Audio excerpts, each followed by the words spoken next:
नमस्कार,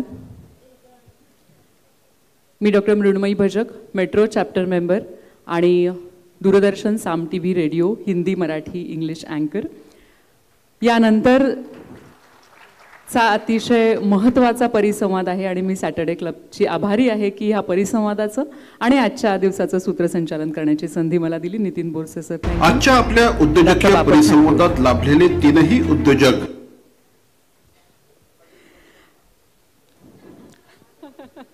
परत थोडंसं रिप्ले. आजचा जो परिसंवाद आहे तो खरोखरच आजच्या कार्यक्रमाचा सोल आहे असं म्हटलं तर वावगं ठरणार नाही. कारण आज आपले प्रमुख अतिथी माननीय रवींद्र प्रभुदेसाईजी, माननीय मंदार भारदेजी आणि माननीय अशोक चव्हाणजी यांच्याशी आपण संवाद साधणार आहोत. आता पितांबरी हे नाव सॅटर्डे क्लबला काही नवीन नाहीये, बस नाम ही काफी है.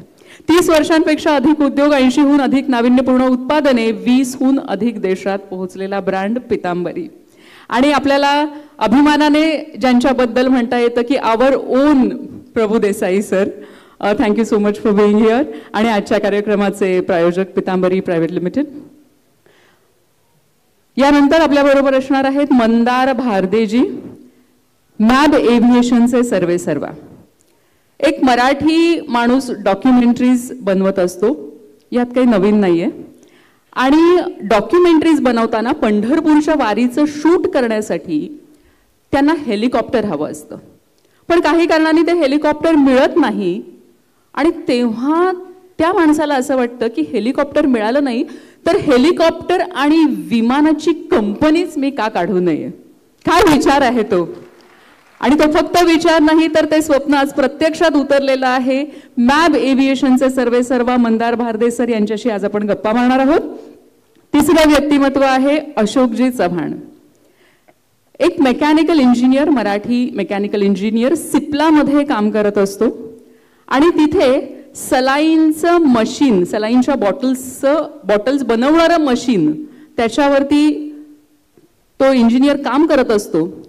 आणि जगामध्ये फक्त 3 ठिकाणी हे मशीन बनत असतं. आणि त्याच्या मनात विचार येतो की माझ्या देशात हे मशीन का बनवू नये. सिप्लाच्या कंपनीचा लगेचच राजीनामा दिला जातो. आणि मग खरोखरच ते स्वप्न फक्त त्या व्यक्तीसाठी नाही तर संपूर्ण जगामध्ये ही 4थी कंपनी भारतात येते. अशी 3 ग्रेट व्यक्तिमत्व आज आपण त्यांच्याशी संवाद साधणार आहोत. त्याआधी आपण पाहूया एक छोटीशी ध्वनी चित्रफित. एव्ही प्लीज.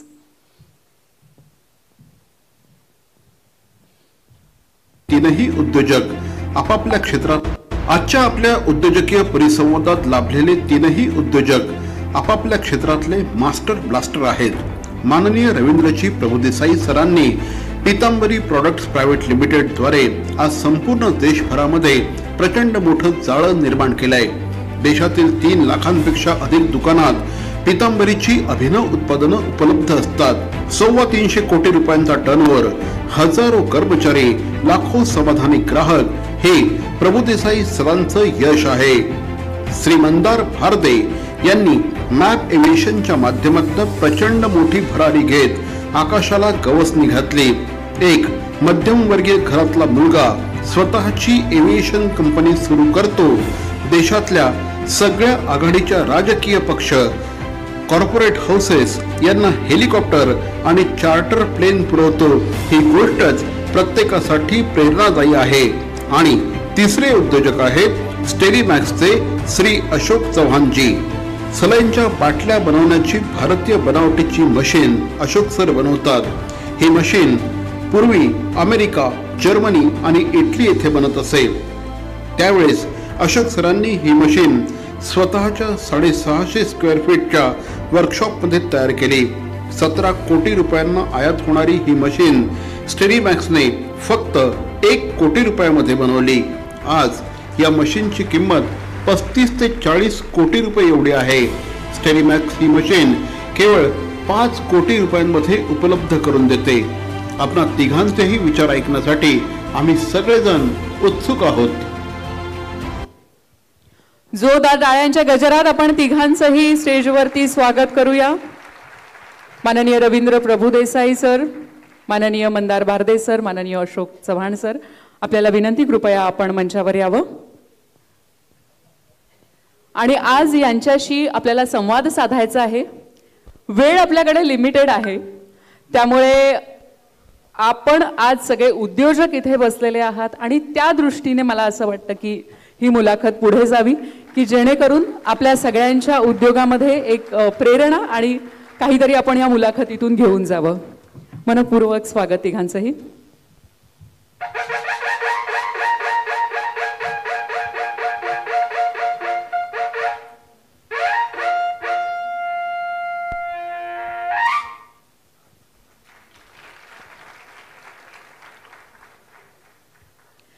धन्यवाद. अगदी थेट मुद्द्यालाच हात घालते. तुम्ही तिघेही आपापल्या क्षेत्रात ग्रेट आहात, म्हणजे ते आता आम्ही एव्ही मध्येही पाहिलेलं आहे आणि आम्हाला माहितीही आहे. असे 3 गुण तुम्ही काय सांगाल की प्रत्येक उद्योजकाच्या व्यक्तिमत्वात असलेच पाहिजेत?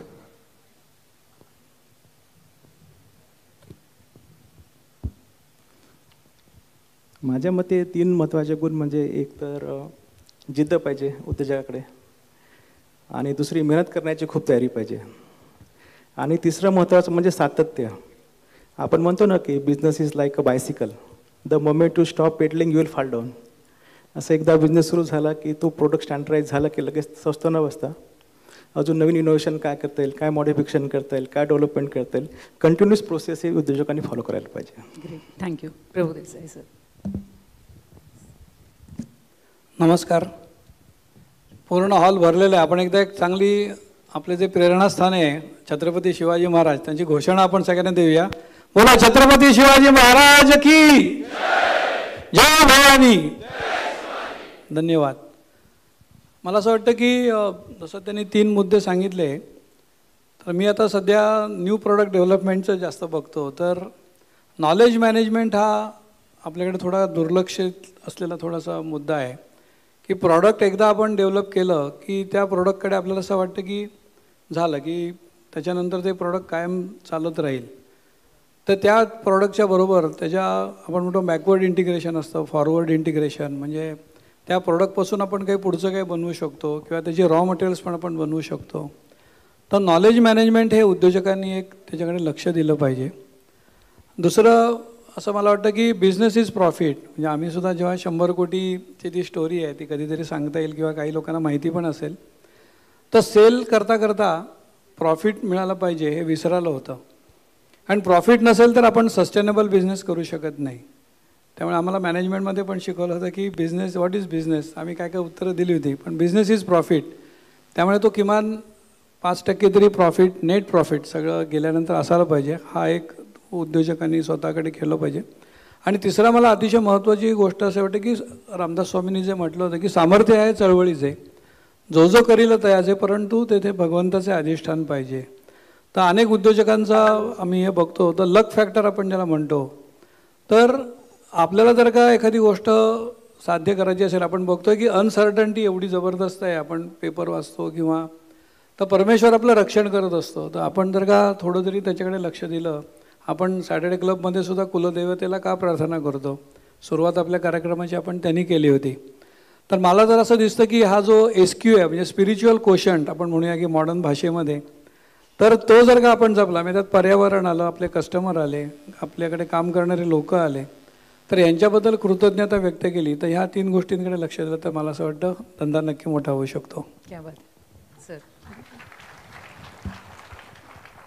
मला वाटतं की पहिला मुद्दा गुणवत्ता पाहिजे, आणि ती सर्वोच्चच पाहिजे, आणि ती सतत वर्धिष्णू होत जाणारीच पाहिजे. मग काल मला जे दर्जा वाटत होतं त्याच्यापेक्षा माझा दर्जा पुढे जायला पाहिजे. प्रॉफिट्स हे दर्जानंतर येतात असं मला वाटतं. सो गुणवत्ता क्रमांक 1. क्रमांक 2, रोमान्सिंग विथ बॅलन्स शीट.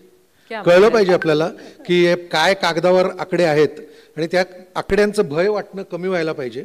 हा दुसरा मुद्दा मला महत्त्वाचा वाटतो. आणि तिसरा मुद्दा जो सर्वोच्च महत्त्वाचा वाटतो तो आहे अल्टिमेट सत्यता. जे तुम्ही करताय त्यातली अल्टिमेट सत्यता पाहिजे. आपल्या उद्योजकाच्या ला जास्त रिलेट होईल असं याचं उदाहरण सांगतो की ज्या दिवशी मला पैसे वेळेवर देणं शक्य नाही आहे त्या दिवशी समोरच्याचा फोन येण्याआधी माझा फोन जायला पाहिजे. सो या 3 गोष्टी मला असं वाटतं की कोणत्याही ब्रँडला उभ्या करतात. क्या बात आहे. नक्कीच मला वाटतं की ह्या सगळ्यांकडून आपल्याला खूप घेण्यासारखं आहे, शिकण्यासारखं आहे. त्यामुळे प्रत्येक शब्द आपण साठवून घेऊया. प्रभुदेसाई सर, व्यवसायाचा विस्तार आज तुमचा जो झालेला आहे, भौगोलिक झालेला आहे, भारताच्या बाहेर 20 देशांहून अधिक देशांमध्ये चाललेला आहे. तर उद्योजकांना नेहमी असा प्रश्न पडतो की उद्योग सुरू केला पण त्याचा विस्तार करण्यासाठी काय केलं पाहिजे? बरोबर आहे की आता पितांबरीला 35 वर्ष झाली आणि सुरुवातीला आपल्याला माहिती आहे की ती तांब्या पितळाच्या भांड्यांची पावडर आमची होती आणि बायको गेली माहेरी काम करी पितांबरी हे घोषवाक्य जे आहे ते खूपच प्रसिद्ध झालं. तर मराठी उद्योजक मला असं लक्षात आलं की ते जाहिरातीमध्ये खूप आपण कमी पडतो. आम्ही सुद्धा पहिल्यांदा ही पावडर जेव्हा आम्ही शोधली बनवली तर आम्हाला वाटत होतं त्याचं मार्केटिंग किंवा सेल्स कोणीतरी दुसऱ्याने करावा, म्हणजे व्होल्टास असेल किंवा मार्केटिंगच्या कंपन्यांकडे पण आम्ही गेलो होतो. तर आपल्याला स्वतःच जसं आपलं मूल असतं ते आपल्यालाच वाढवावं लागतं, आपण त्याला दुसऱ्यांच्या ताब्यात देऊ शकत नाही. जर का आपल्याला त्याच्यातनं कोणी लीडर निर्माण करत असेल तर ही प्रॉडक्ट आहेत ती आपल्या मुलांसारखी आहेत आणि त्याचा आपण त्याची जाहिरात असेल त्याचं पॅकेजिंग असेल, आपण म्हणतो 7 P's आहेत की product, pricing, packaging, promotion, people, place आणि प्रॉफिट अर्थात. तर हे 7 P's जे आहेत तर हे प्रत्येक प्रॉडक्टचे आपल्याला बघायला लागतात आणि ती जी एक त्याला संघटना करावी लागते. म्हणजे आपण बऱ्याचदा खूप अल्पसंतुष्ट असतो की मी ठाण्यामध्ये आहे तर मुंबईमध्ये मी माझं प्रॉडक्ट विकेन फक्त, मी समाधानी आहे. माझा 5 कोटी टर्नओव्हर झाला, गाडी आली, बंगला आला तर मी समाधानी आहे.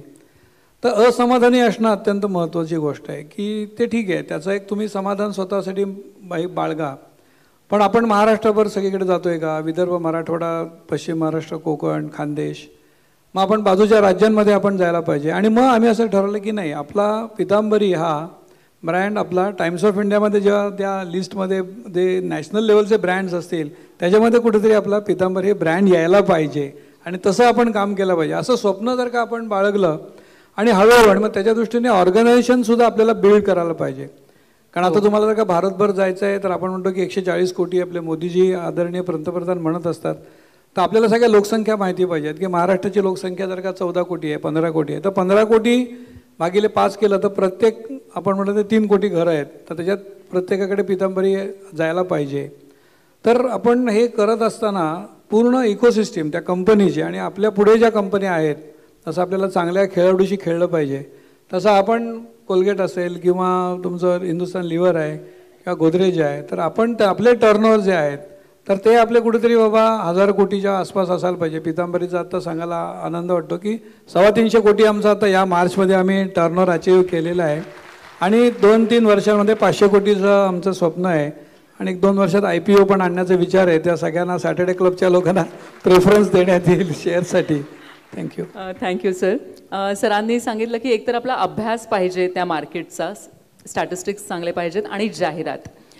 अशोक चव्हाण सर, तुम्हाला मी विचारणार आहे कारण सरांशी बोलताना त्यांनी सांगितलं की आमच्याकडे मार्केटिंग डिपार्टमेंट नाही आहे, तर तुमचं काय म्हणणं आहे याबद्दल? ॲक्च्युली स्टेरिमॅकची फिलॉसॉफी असं आहे की कस्टमरला बेस्ट प्रोडक्ट देणं आणि टाईमली डिलिव्हरीज देणं त्याला आणि एक्सलंट सर्व्हिस. नॉर्मली लोक म्हणतात की एक्सलंट प्रोडक्ट द्या, आम्ही म्हणतो एक्सलंट सर्व्हिस द्या. कारण की आमचं असं मत आहे की तुमचा जो प्रोडक्ट आहे त्याने तुमची मार्केटिंग करायला पाहिजे किंवा जो तुमचा कस्टमर आहे तो तुमचा मार्केटिंग मॅनेजर बनला पाहिजे. तुम्हाला एक छोटं एक्झाम्पल देतो. जरूर. तुम्हाला आता मार्केटिंग मॅनेजर करतो बघा स्टेरिमॅकचा. आता समजा तुमच्याकडे मोबाईल फोन आहे आणि काहीतरी तो फोन बिघडला आणि तुम्ही एक सर्व्हिस सेंटरला गेला आणि म्हटलं की भाई फोन मेरा खराब हो गया, इसको रिपेअर करके दो. तो म्हणले मॅडम मला 2 दिवस लागेल आणि तुम्ही 2 दिवसानंतर फोन करता, तो फोन उचलत नाही. मग तुम्ही पर्सनली जाऊन त्याला व्हिजिट करता की काय झालं. तो म्हणणार की मॅडम इसका IC खराब हो गया है, 3 दिन के बाद आएगा. आणि तुम्हाला माहिती आहे आजकालच्या आपल्या जीवनामध्ये सगळ्यात महत्त्वाचं काय? मोबाईल आहे. मोबाईलशिवाय जगू शकत नाही. पहिलेच तुम्ही 2 दिवस वेस्ट केले, परत तो 8 दिवस म्हणतो. You will get frustrated. नंतर तुम्ही ज्या त्याला कॉल करता तो रिस्पॉन्ड करणार नाही किंवा फोन उचलणार नाही आणि नंतर तुम्ही विचार करणार की जाऊ त्याच्यापेक्षा नवीन फोन घेतलेला परवडला आपल्याला, तुम्ही नवीन फोन घेणार.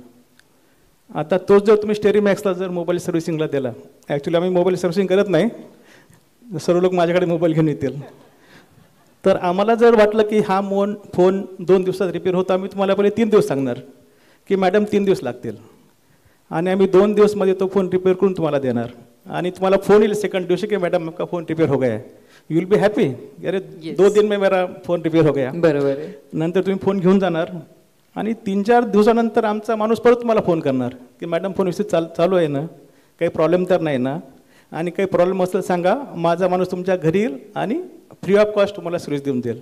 You will be so happy. बघा आताच की तुम्ही खुश झाले. नक्कीच.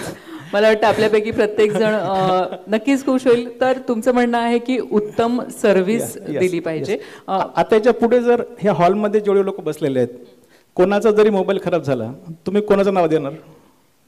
स्टेरिमॅक्सचं देणार ना. ही आमची फिलॉसॉफी आहे की बेस्ट प्रोडक्ट द्या आणि एक्सलंट सर्व्हिस द्या. त्याला कस्टमर ऑटोमॅटिक येतं.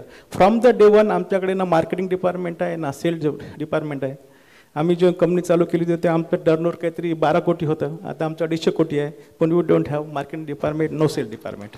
नक्कीच. मला वाटतं की प्रत्येक प्रॉडक्टवर पण हे कदाचित डिपेंड करत असेल. भारदेश सर, आपलं काय मत आहे मार्केटिंग सेल्स याबद्दल? कारण आत्ताचा तो खूप महत्त्वाचा प्रश्न आहे की मार्केटिंगचं काय करायचं. मला वाटतं की प्रभुदेसाई सरांचं चॅलेंजेस वेगळे आहेत, ते FMCG मध्ये आहेत, सरांचं इंडस्ट्रीयल प्रोडक्ट आहे, त्यामुळे त्यांचे चॅलेंजेस वेगळे आहेत. माझ्याकडे तर आम्ही नेहमी असं सांगतो, माझ्या सेल्सवाल्यांना आणि मार्केटिंगवाल्यांना काम दिलेलं असतं की वर्तमानपत्र घेऊन बस, त्यातले जे बातम्यांमध्ये आहेत ते आपले क्लायंट आहेत. सो आणि तेवढेच माझे क्लायंट आहेत. त्यामुळे मी आमचं काय काम चालतं तर याच्यात कोणाचे IPO येत आहेत, कोणाकडे पैसे येत आहेत, याच्यावर लक्ष ठेवायचं. ते लक्ष ठेवून एकदा आम्ही त्यांच्यापर्यंत पोहोचलो की मग पुढे आम्हाला व्यवसाय येत राहतो. आणि असंच मग पॉलिटिकल याच्यातले लोकही करतात, कोणाला तिकीट मिळतंय, कोणाचं मंत्रिमंडळात नाव येतंय, या सगळ्यावर आम्ही लक्ष ठेवून राहतो. सो आमच्यासाठीचा सेल्स वेगळा आहे, यांच्यासाठीचा वेगळा आहे आणि यांच्यासाठीचाही वेगळा आहे. नक्कीच. प्रभुदेसाई सर, आपण जेव्हा उद्योग आणि व्यवसाय आपला वाढत जातो, उद्योगाचा डोलारा जेव्हा सांभाळायचं असतं, तेव्हा चांगली माणसं तिथे असणं हे खूप गरजेचं आहे. तर नवीन माणसं रिक्रूट करणं, त्यांचे पगार ठरवणं आणि एकूणच पीपल मॅनेजमेंट, कारण तुमच्याकडे देखील एक खूप मोठा तुमचा व्यवसायाचा डोलार आहे, तर त्याबद्दल तुम्ही काय सांगाल?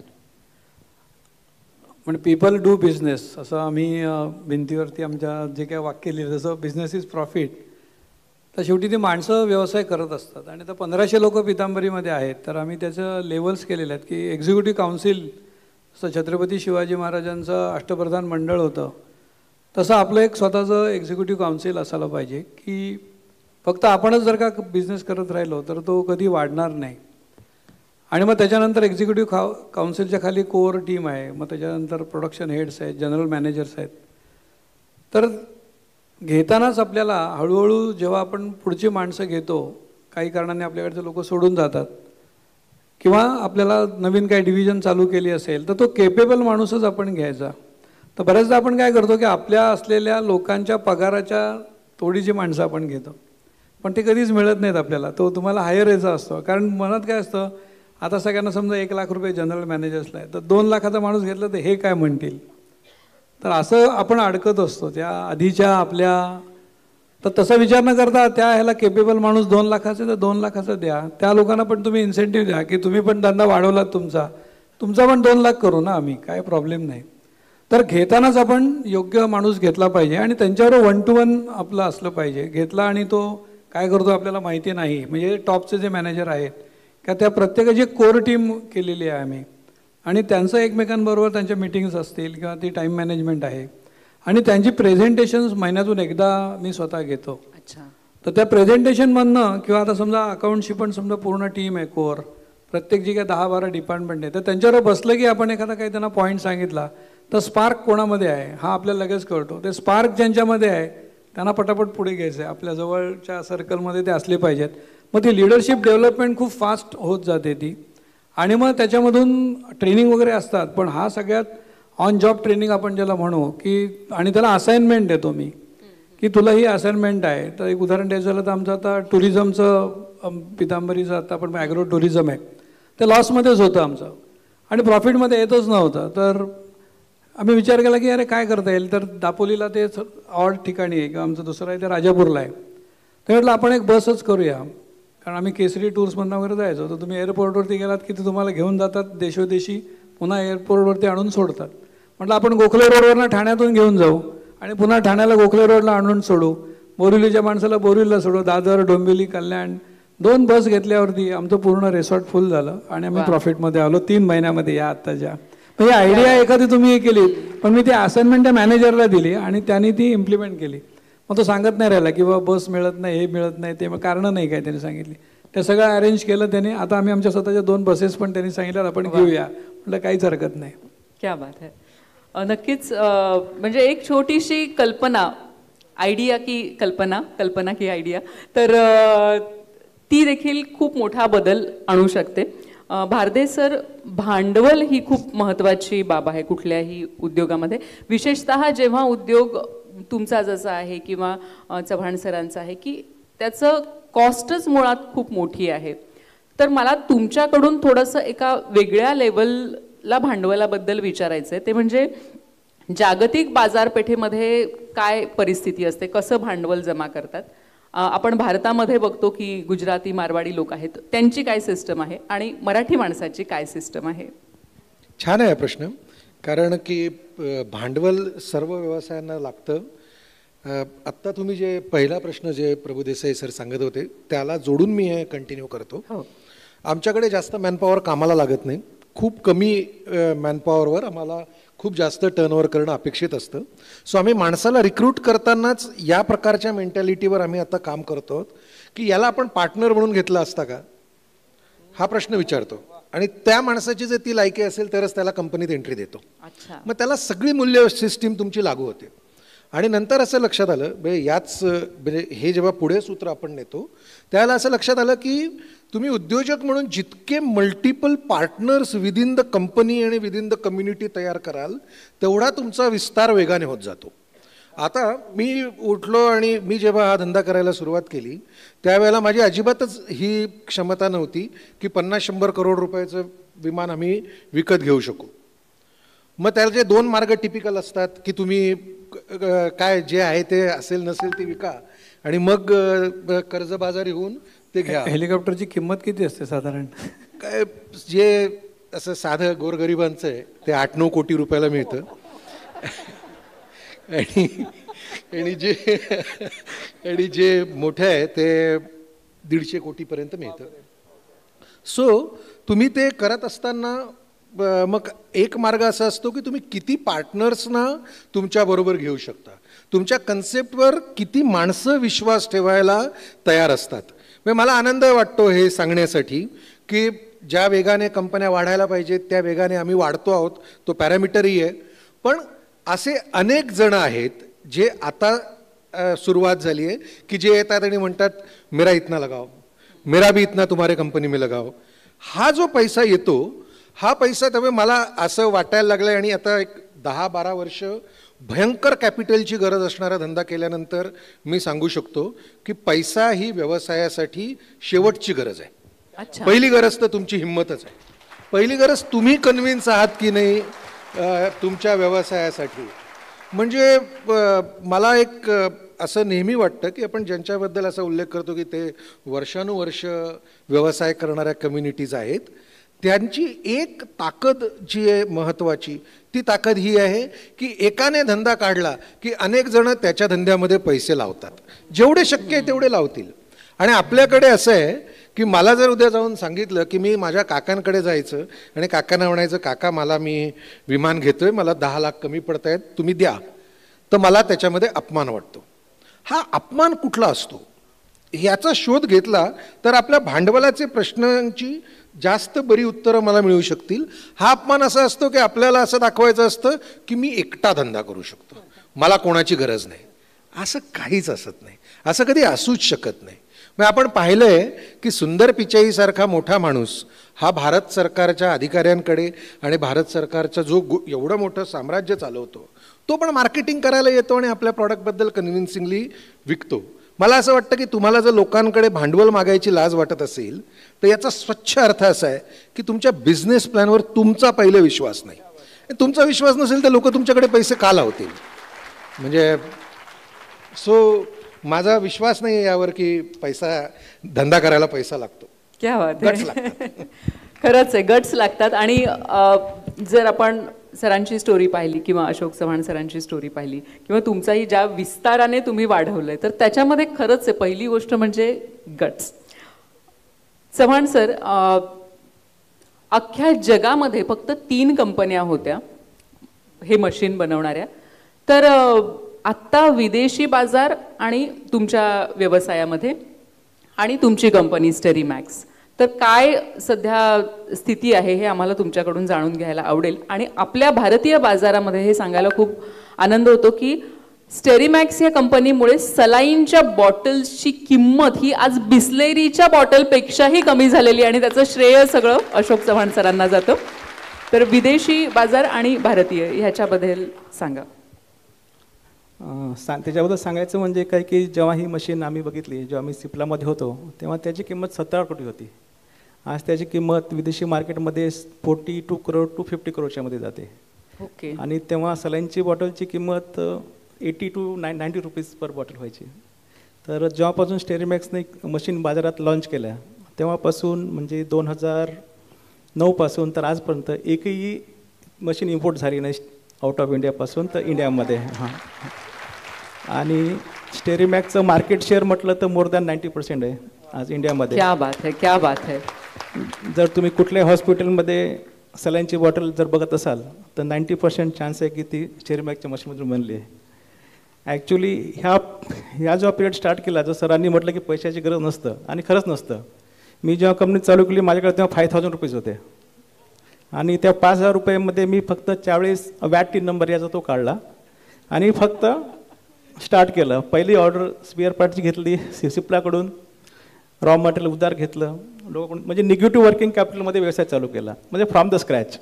आणि खूप त्रास झाला, खूप अडचणी आल्या. म्हणजे मिसेसचे दागिने विकले, राहतं घर विकलं, पण एकच होतं डिटर्मिनेशन की आता बिझनेस करायचा, आता नोकरी परत करायची नाही. आणि हळूहळू तुम्ही बघताय आता की आपण स्टेरीमॅक्सचं एक वटवृक्ष चांगलं बाहेरलं.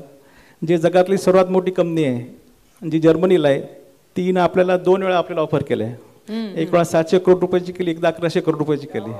पण आम्ही 2 वेळा त्यांना म्हटलं की नाही, आम्ही काहीतरी आमच्या देशासाठी एवढी सर बोलले की 140 करोड लोकसंख्या आहे, आपलं फुल नाही फुलाची पाकळी कॉन्ट्रीब्युशन त्याच्यावर व्हायला पाहिजे, गोरगरिबांना स्वस्त प्रोडक्ट मिळायला पाहिजे. आज तुम्ही बघितलं मॅडमनं तर 20 रुपयाची सलाईनची बॉटल आणि बिस्लरी बॉटल 50 रुपयाला 70 रुपये एअरपोर्टमध्ये घेतो. More than 100 machines. नक्कीच. फार्मा कंपनी मधलं कोणी असेल तर अर्थातच त्यांना नाव माहिती. ही ऑपॉर्च्युनिटी आहे. आपल्याला कोणाला मशीन घेऊन जर का सलाईनचा बिझनेस करायचा असेल तर असं लक्ष पाहिजे की मला पण वाटलं की यांचं एखादं मशीन आपण पण घ्यावं आणि त्याचं चालू करावं आपण. नक्की आवडेल मला, कारण की माझे जेवढे पण क्लायंट आहेत ना ते सर्व त्यामध्ये मराठी एक पण उद्योजक नाही की जे फार्मामध्ये आहे. आणि जो पण ही मशीन माझ्याकडून घेऊन त्याला स्पेशल डिस्काउंट देईल, म्हणजे पहिला मराठी माणूस जो फार्मामध्ये मशीन चालू करतोय. क्या बात है.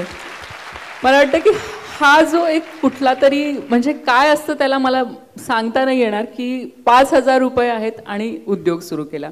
तसंच भारदे सर, मला तुम्हालाही विचारावं असं वाटेल की तुम्हाला किती माहिती होती या सगळ्या बिझनेसबद्दल. आणि सरांच्या पण एका इंटरव्ह्यूमध्ये मी पाहिलं की म्हणे त्यांनी आधी व्हिजिटिंग कार्ड छापले आणि मग बिझनेस सुरू केला, तर त्याच्याबद्दल काय माहिती काय नव्हती. माझ्या कुठल्या नातलगांपैकी सगळेच कोणी बँकेत, कोणी प्रोफेसर, कोणी असे सगळे मध्यमवर्गीय बॅकग्राऊंड होती, धंद्याची नव्हती. त्यामुळे हेलिकॉप्टर किलोवर विकतात, लिटरमध्ये विकतात, काय कसं विकतात काही माहीत नव्हतं. पण हे याने अडायचं काही कारण नाही आहे. आता खूपच माहितीचे स्रोत उपलब्ध आहेत. एक नक्की माहीत होतं की करायचंच आहे, आपल्याला करायचंच आहे. बाकी हे अडचणी आणि ते काय म्हणजे ज्या अडचणी येतात त्या सगळ्याच उद्योजकांना येतात. मला असं वाटतं की तो पहिला निर्णय की काहीही करून करायचं, या निर्णयामध्ये 2 मुख्य अडथळे येतात. एक अडथळे येतात की आपल्याला आपलं सुरक्षितता सोडून बाहेर पडायला लागतं. आपण पूर्ण अशा एका डोमेनमध्ये जातो ज्या डोमेनमध्ये म्हणजे माझ्या याच्यात तर असं होतं की मी अशा मध्यमवर्गीय बॅकग्राऊंडमधनं आलेलो आहे की जिथे हेलिकॉप्टरचा मी आता धंदा करणारे म्हणल्यावर हसायचे लोक. त्यांना ते काहीतरी उगाच बोलतो असं वाटायचं. तर त्या फेजमध्ये खूप जण तुटून जातात आणि त्या फेजमध्ये आपल्याला ते असं घ्यावं लागतं की ठीक आहे आत्ता गरीब आहे, समय समय की बात है, ये भी दिन जाएंगे. आणि ती ताकद जी मिळते ती ताकद तुम्हाला पैसाही गोळा करायला देते, रेफरन्सेसही गोळा करायला देते, ज्या गोळ्या लागल्या असतील तुम्हाला ते घाव विसरायला लावते. त्यानंतर असे शेकडो चुका आपण काय बोलायचं आता म्हणजे किती धंदे बंद केलेत याच्यापूर्वी आणि किती याच्यात लॉस खाल्ला आहे, आता सक्सेस स्टोरी दिसतात, त्याच्यातून उभं राहण्याचं बळही देते. सो मला वाटतं की पण त्यातला एक भाग जो आहे ज्याच्याशी मी याशी मी शब्द म्हणून सहमत नाही. मला वाटतं जिद्दीनं काही होत नाही. कारण की जिद्द, महत्त्वाकांक्षा या गोष्टींवर माझा विश्वास नाही आहे. जिद्द, मी फक्त तुमचा शब्द करेक्ट करतोय, मी ते फिलिंग मला माहिती आहे. जिद्द, महत्त्वाकांक्षा या गोष्टी ज्या आहेत ना त्या अरे समोरच्याची गाडी पाहिली आहे आता मला तशी गाडी घ्यायची, ही जिद्द झाली. मला या गाडीला इतकी ही गाडी मला आवडते, त्याच्या टेक्निकल स्पेसिफिकेशन्सच्या मी इतका प्रेमात आहे, आता जे काही किंमत असेल त्या किमतीला ती गाडी घ्यायची, हा ध्यास असतो. जिद्द जी येते कोणत्याही कामासाठी ती जिद्द ही बाहेरून येणारी गोष्ट आहे, ध्यास ही आतून उमलून येणारी गोष्ट आहे. त्यामुळे जेव्हा आपण धंदा सिलेक्ट करतो त्यावेळेला खूप वेळेला खूप उद्योजकांच्या या चुका झालेल्या आपण पाहिल्या आहेत की त्यांना ॲक्च्युली तो धंदा करायला आवडत नाही आहे, त्यांना काहीतरी दुसरं करायचं आहे आणि ते उगाचच त्या धंद्यामध्ये फसून गेलेत आणि आता कर्जविर्ज काढलेत म्हणून तो धंदा कॅरी करतायत. त्यांनी पहिल्या गाडीनं तो धंदा बंद करायला पाहिजे. मला असं वाटतं की जसं 6च्या 6 बॉलवर 6 जात नाहीत, 2-4 वेळेला दांड्या जातात, 2-4 वेळेला तुम्ही फक्त स्टंप वाचवता, एखाद्या वेळेला जाऊन 6 मारता येतो. धंद्यामध्ये आपण सगळेजण समजून घेऊयात की आपला धंदा चुकू शकतो, त्याची निवड चुकू शकते, आपण जे करायला घेतले ते कदाचित बाजारातून नष्ट होऊ शकतं. पण असा जो धंदा आहे, जो धंदा आपल्याला मनापासून करावा असा वाटतो, रोज त्या धंद्यामध्ये आपल्याला असायला मजा येते. मी माझ्या बाबतीत सांगतो की मी आत्ता माझा बरा चालला आहे धंदा आणि त्या धंद्यामध्ये जोपर्यंत मला आज माझं पॅशन हे आहे की मला तो हेलिकॉप्टरचा आणि विमानांच्या इंजिनचा जो आवाज आहे, तो खॅर खॅर खॅर खॅर जो आवाज आहे, तो आवाज मला आजही लहान पोराच्या उत्सुकतेनेच ऐकावा असं वाटतो.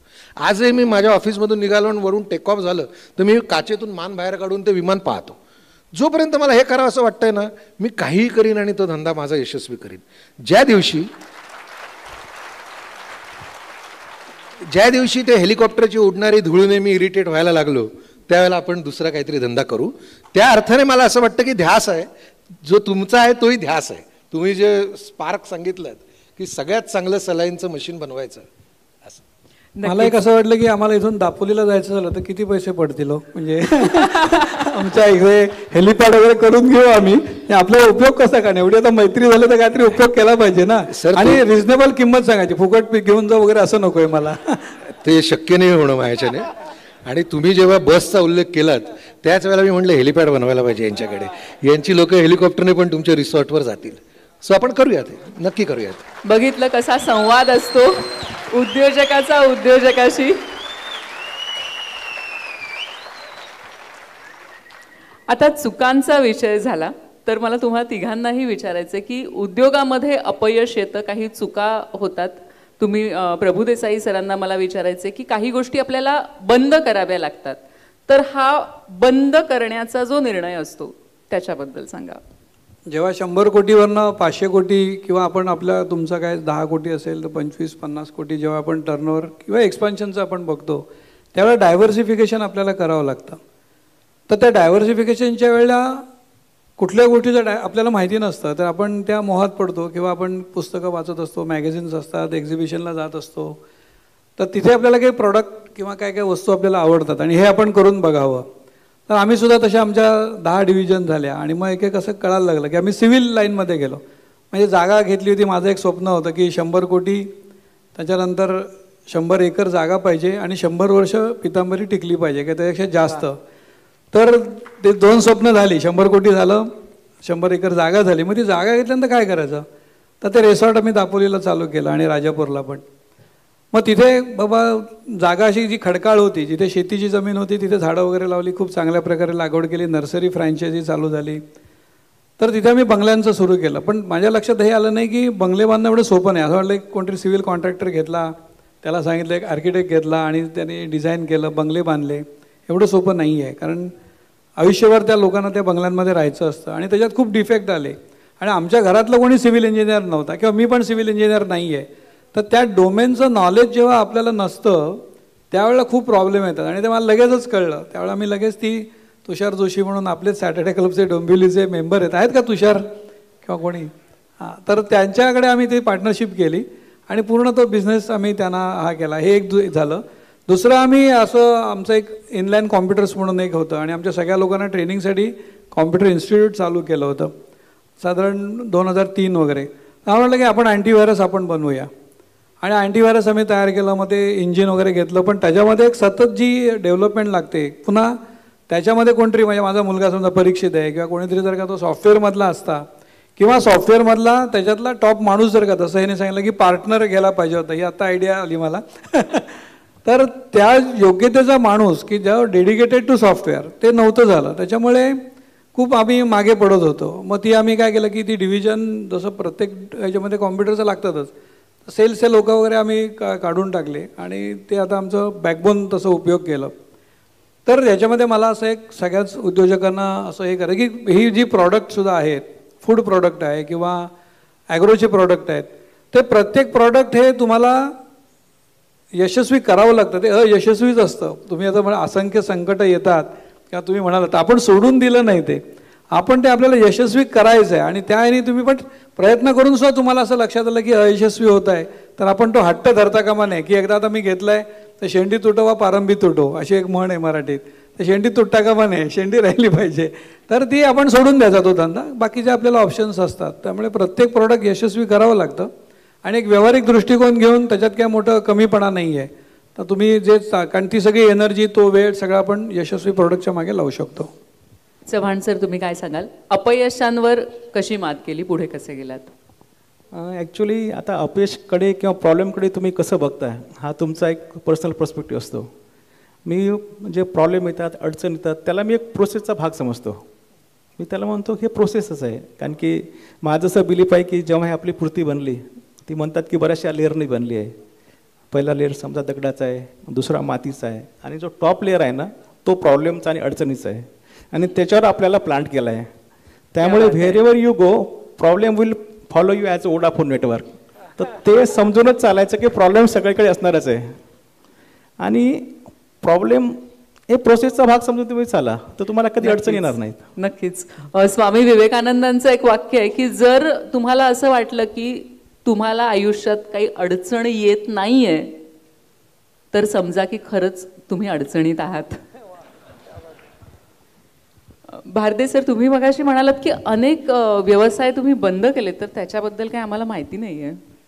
हा, म्हणजे फारच जसं आता सरांनी सांगितलं की बरंचसं ज्ञान मला खूप उशिरा झालं, पण त्याच्यातलं फार लवकर जे ज्ञान पहिलं काही झालं होतं ते हे होतं की इगो आणि धंदा याची गल्लत नाही करायची. धंदा हा धंद्याच्या नियमांनी चालला पाहिजे. सो मला कोणाला तरी दाखवून द्यायचं आहे आणि म्हणून मी धंदा करतोय आणि मग ते प्रॉडक्ट लोकांना पाहिजे आहे का, त्याच्यात मी काही सुधारणा करू शकतोय का, या कशाचाही विचार न करता जे धंदे केले जातात ते फसणं अपरिहार्य आहे. म्हणजे मी उद्योजक व्हायचंच होतं, मला घाई झाली होती पटकन उद्योजक व्हायची आणि जेव्हा काही दिसत नव्हतं तेव्हा मी सुरुवातीला बकरी पालनाचा कोर्स केला. मला असं ते दोन म्हणजे काय सगळंच मुंगेरी लालच्या हसीन सपन्यांसारखं 2 1 बोकड 4 बकऱ्या, मग त्याचे 4चे 16 16चे 20 ते सगळे चार्ट आणि ते उस्मानाबादी बकरी, जमनापारी बकरी, काय काय काय काय अभ्यास केला. आणि मी म्हणजे एकदम असा त्या बकऱ्यांच्या मोठ्या कळपाचा स्वामी असं स्वतःला बघायला सुरुवात केली. एकदा गाढ झोपेमध्ये मला असं लक्षात आलं की मी असं झोपलोय आणि मला असं स्वप्न पडलं की असा बोकडाचा चेहरा मला दिसला आणि म्हटलं आपल्याला आता आयुष्यभर जर बोकड स्वप्नात दिसणार तर आपल्याला चालेल का, याचं उत्तर नाही होतं. तर त्या एकमेव धंद्यामध्ये मी कुठलाही लॉस न करता बाहेर पडलो. बाकी असे खूप धंदे आहेत की जे मला वेळेवर स्वप्न पडलं नाही, ते मी करायचा प्रयत्न केला, हातपाय भाजले आणि बाहेर पडलो. पण आता चटक्यांची सवय झाली आहे आणि मला असं वाटतं की तुम्ही मोठे उद्योजक होता म्हणजे काय होतं जास्त डिग्रीचे चटके सहन करायची ताकद येते. मला नाही वाटत की टाटांना किंवा रिलायन्सला काय चटके बसत नसतील असं काय मला वाटत नाही. मला वाटतं एक टायटल चांगलं आहे, बोकड ते हेलिकॉप्टर. पुस्तक कोण लेखक वगैरे असतील तर नक्की त्याच्यात तुम्ही सहभागी व्हा, चांगलं पुस्तक सेल होणार. सर उत्तम लेखक आहेत मंदार भारदे सर, आणि त्यांचं लेखनही खूप, खरं तर लेखन त्यांचं अतिशय नर्मविनोदी असं असतं आणि ते अतिशय टेक्निकल अशा व्यवसायात आहेत. आपल्याला, मला तिथून कानाकोणा येतात की आपल्याला वाइंड अप करायचं आहे हे सेशन. फक्त शेवटचा एकच प्रश्न, ज्याला आपण रॅपिड फायर म्हणतो. तर असे खूप प्रश्न नाही आहेत, एकच आहे, पण तो आत्मा आहे तुमच्या बिझनेसचा. तो म्हणजे बिझनेस फिलॉसॉफी. अगदी थोडक्यात तुम्ही काय सांगाल तिघेही? तुमची बिझनेस फिलॉसॉफी काय आहे की ह्या गोष्टींवर पुढे चालू आहे?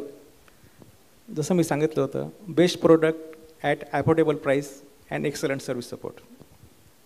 ग्रेट. आम्ही म्हणतो की ग्राहक हाच देव आहे आणि तो सॅटिस्फाईड असेल तर तो कायम आपली पुढची येणारी प्रोडक्ट पण घेऊ शकतो. तर त्याच्या कंप्लेंटमधूनच आपल्याला शिकायला मिळतं. जसं नवीन प्रोडक्ट असेल तर कंप्लेंट येणार सरांनी जसं सांगितलं, तर तिकडे लक्ष दिलं तर तो देव आहे आणि तो कधीच चुकत नाही. त्याचं ऐकलं पाहिजे आणि सुधारणा केल्या पाहिजेत. मी अगदी 30 सेकंद घेतो या रॅपिड फायरची वेगळी, आणि मला ते खूप कळकळीनं सांगावं असं वाटतं म्हणून मी सांगतो. आपण एखादं पुस्तक हातात घेऊन वाचतो ना, तसे आपल्याला बॅलन्स शीट वाचायची सवय पाहिजे, आपली स्वतःची सवय पाहिजे. ही नव्हती आणि त्याच्यात सुरुवातीची आमची बरीच वर्ष गेली, नाही तर आम्ही आहे यापेक्षा अजून जास्त वाढू शकलो असतो. आपल्या सगळ्याच उद्योजकांचा प्रॉब्लेम असा आहे, विशेषतः काही महिलांचाही तो प्रॉब्लेम आहे की त्यांना ना, मला ना फायनान्समधलं काही कळत नाही हे सांगण्यामध्ये अभिमान वाटतो. मला असं वाटतं ते अगदी लाजिरवाणी गोष्ट आहे. तर ते आपल्याला जे आपण फक्त आपल्या इन्कम टॅक्स डिपार्टमेंटसाठी म्हणून आपण आपले ऑडिट्स करतो आणि आपल्या बॅलन्स शीट ठेवतो. मी मगाशी जो शब्द वापरला रोमॅन्सिंग विथ द बॅलन्स शीट, मला असं वाटतं की रोज दिसतं तुम्हाला त्याच्यामध्ये. आपण जर का त्याच्यातून बाहेर पडलो आणि रोज ते आकडे वाचायला सुरुवात केलं ना, तर ते गाण्यामध्ये बघा तोच राग असतो. पण एखाद्या वेळेला असं म्हटलं जातं, अरे याला इथे जागा नवी जागा सापडली. मला असं वाटतं ते बॅलन्स शीट रोज वाचण्यातनं अशा नव्या जागा सापडत जातात की अरे मी स्टाफवर खर्च जास्त करतो आहे, माझ्या एस्टॅब्लिशमेंटचा खर्च जास्त आहे. आणि हे जर आपल्याला करता येत नसेल तर मला वाटतं आपण पुन्हा नोकरीमध्ये जावं. जर आपण हे इतकं धोकादायक आहे, म्हणून मला असं वाटतं की आपण प्राधान्याने ते शिकलं पाहिजे की हे कसं आणि काय असलं पाहिजे याबद्दल. आणि जे तुम्ही मला सांगितलं की रॅपिड फायरच्या संदर्भामध्ये, तर मला असं वाटतं की आपल्या म्हणजे आमच्या व्यवसायाचं मूळ हे आमचं कंपनीचं ब्रीदवाक्य आहे. ते आहे 99.99 इज नॉट इक्वल टू 100. हे आम्ही आमचं ध्येय ठेवलं आहे. आम्ही अशा परफेक्शनपर्यंत, अशा प्रिसिजनपर्यंत आमच्या व्यवसायाला घेऊन जाऊ जिथे आम्ही 99.99ला सुद्धा 100 समजणार नाही आणि त्या 0.1साठी प्रयत्न करत राहू. हे सुचण्याचं किंवा हे मांडण्याचं एकमेव कारण हे होतं, आपण दोघंही जण आंतरराष्ट्रीय व्यवसायांमध्ये आहात. भारतीय माणसाला गेली 100-150 वर्ष ब्रँड इंडिया म्हणून याला सामोरं जावं लागतं की हां भारतीय प्रोडक्ट म्हणजे काय 19-20 तो चलता आहे. ज्या प्रकारे जर्मन प्रॉडक्ट्सकडे पाहिलं जातं त्या प्रकारे अजून पूर्ण ब्रँड म्हणून भारत देशाकडे पाहिलं जात नाही. म्हणून मला असं वाटतं की जर का अर्जुन, ज्याला फक्त डोळा दिसत होता, इथून आपण जर फिलॉसॉफिकली शिकत आलेलो असू तर ह्या प्रिसिजनसाठी, या दर्जासाठी आपण कम्युनिटी ॲज अ होल सगळेजण ओळखलं जायला पाहिजे आणि प्रयत्न करतोय त्यासाठी. क्या बात है. कंपनीचं ब्रीदवाक्य आकड्यांमध्ये. सुंदर. हा सेशन मला खात्री आहे माझ्यासारखं तुम्हालाही वाटत असेल की आणखी खूप आपल्याला यांच्याकडून जाणून घ्यायचं आहे, पण घड्याळाचा काटा खुणावत असल्यामुळे आपल्याला थांबावं लागणार आहे. जाता जाता प्रभू देसाई सरांना मी विनंती करेन की सॅटर्डे क्लबच्या उद्योजकांना आणि एकूणच सॅटर्डे क्लबबद्दल सांगून आपण सांगता करावी.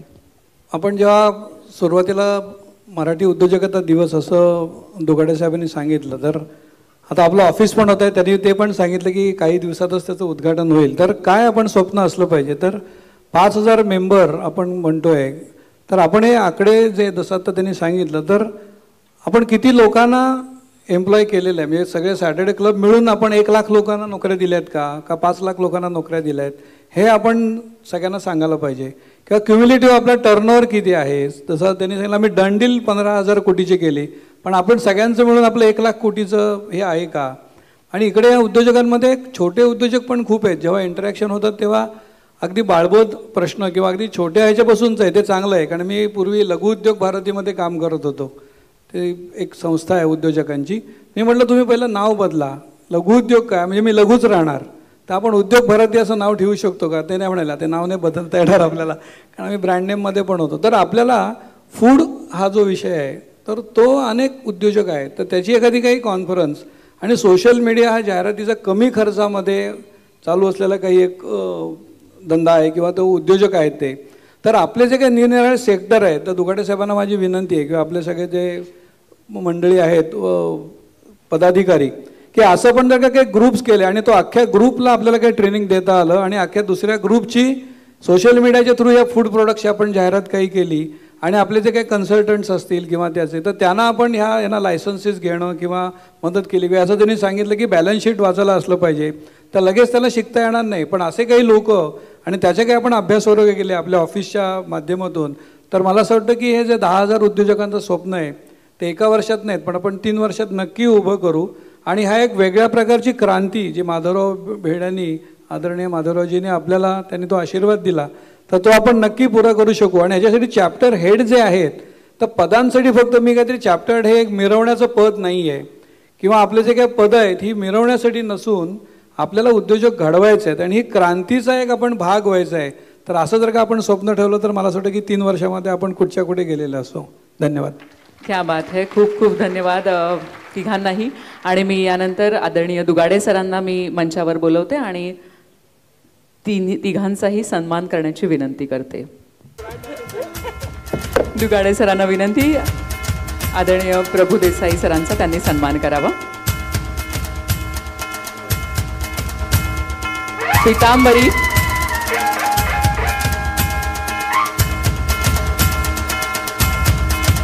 तांबे पितळेची भांडी घासण्याची पावडर, ते आज 20 पेक्षा अधिक देशात गेलेला ब्रँड पितांबरी.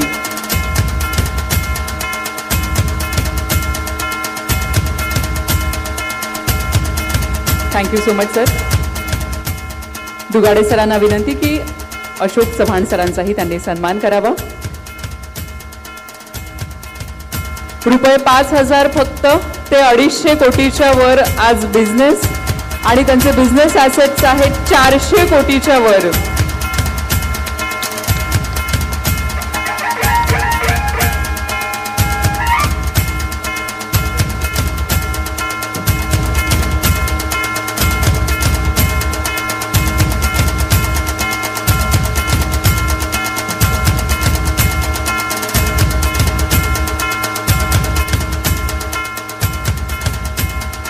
थँक्यू.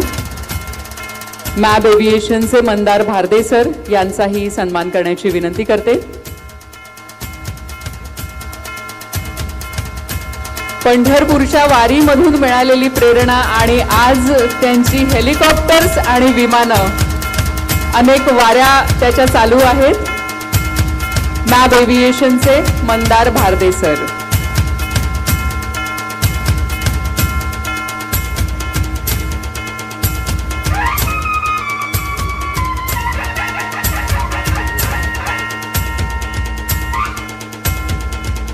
ग्रुप फोटोसाठी सर प्लीज या इकडे.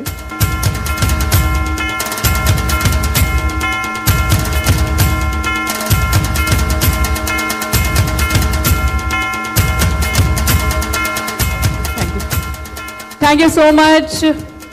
काम करो ऐसा कि एक पहचान बन जाए, हर कदम ऐसा चलो कि निशान बन जाए.